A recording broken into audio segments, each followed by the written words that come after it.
Incoherent ramblings of an angry fat man. Extreme Muslims or radical Muslims. You know, the president come out last night and says, you know, we need to be mindful of what's going on and need to change our ways of vetting people coming into the country and all sorts of stuff like that. And that's all fine and dandy. But, you know, what I hear today on talk radio and stuff that, you know, it's bad for us to say the word radical Muslims or extreme Islam in the same sentence. But it's okay for them to say Christians or gun owners. You know, I mean, at least we're labeling it as an extreme Muslim or a radical Muslim or radical Islam. We're not saying Muslim Islam. Have there been some extreme Christians? Yes, there have. Have there been some radical gun owners? Yes, there has. But when we come out and try to separate it and say it's a radical Muslim or a extreme Islam, we're racist.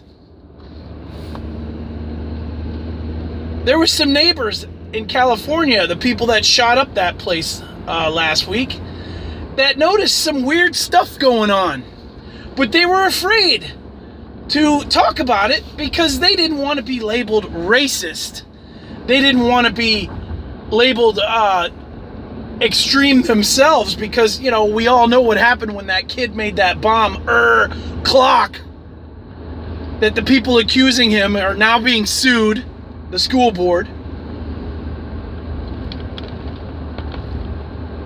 So people are afraid to report anything, but yet the powers that be are saying to report stuff. But when you do, you get labeled a bigot or a racist. And then you have somebody in the White House telling us that she's going to prosecute any anti-Muslim language to the extent of the law. And yet, we're not saying all Muslims. We're not saying all Islam. We're saying extreme or radical. But you can say whatever the hell you want to. Guns are bad. Mass shootings. Get rid of the guns. How about extreme people with guns are bad? The guns are the tool. I know I'm preaching to the choir, but you see what's going on here. Do as we say, not as we do.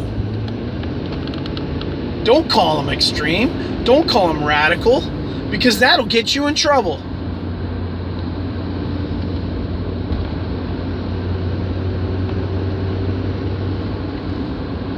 It's ridiculous.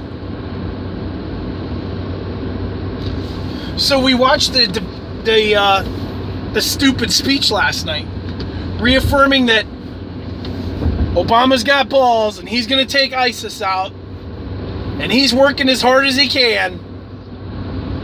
But then we need to make sure nobody on the no-fly list can't get guns. Well, that's kind of a good thing. I don't mind if you're on a no-fly list because of terrorist ties or terrorist possibilities that you can't buy a gun. I don't have a problem with that. But therein lies the opening of, oh, this guy's a real pain. Put him on the watch list, and it'll take him forever to get off of it. Oh, this guy's talking about gun control, and this guy's talking about guns. Put him on the no-fly list, not for doing anything. And then the poor guy has to go through hell and back to try to clear his name to be able to get off the no-fly list, and all he did was talk about guns on the internet. So easy to get put on that list. Not saying they do it, but I understand. I could see it happening. It's a little tinfoil hat, but I could see it happening. And then, of course, he mulls over that. We have to make it harder or make it so they can stop getting these assault weapons. Stop getting these assault weapons. I am in control of probably 20 AR-15s every day. with my shop and my personal that I own. And they haven't shot anybody. Evil, wicked, mean, black, nasty guns. They haven't shot a person. They haven't even been drawn down on a person. I loaded one day, left it in my front door on the inside of my house, propped up. Right when you would have walked in, you would have seen it. Locked and loaded. Safety was on. When I came home, it was in the exact same place I left it. Evil, wicked, mean, black, nasty guns.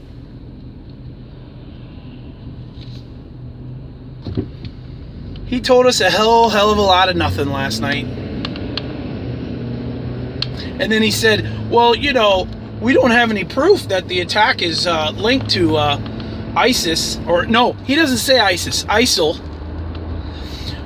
When the bitch declared her Pledge of Allegiance to him on Facebook before she signed off and gunned down 14 people with her goat husband.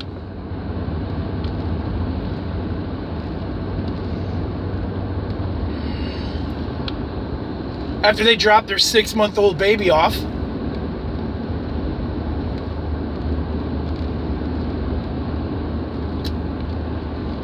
Pray for this country. We need it. I think we got just that 400 days, maybe a little more, a little less before he's done. We can hold it together. It's just the choice has to be made which one's coming in. And I don't believe it's Trump. I really don't. I'm humiliated by the people we have on our side, all bickering. Is there 14 of them? At least the Democrats got it together. Democrats, they got it together. They got, what, 3? We got, what, 12 left, I think? Ain't none of them done a day in the service.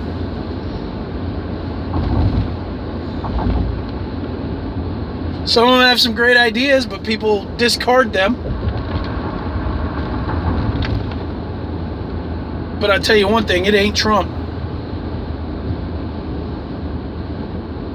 We need somebody with a servant's heart, not an eye man. He's a salesman. He's telling you what you want to hear. We all bashed John Kerry when he flip-flopped on things. I was for bombing Iraq before I was against bombing Iraq. Calling John Kerry a flip-flopper. Well, Donald Trump was for gun control and the assault weapons ban, and now he's not for gun control and the assault weapons ban. He's played both sides of the fence his whole entire life. For what? Money. How's that going to change Washington? It's not. It's not going to do it. Think about it. We love the sound bites. I will bomb the shit out of them. That's very presidential. Tough guy, mister. I ain't never done a day in uniform. Neither have I. But I'm not saying I would bomb the shit out of them either.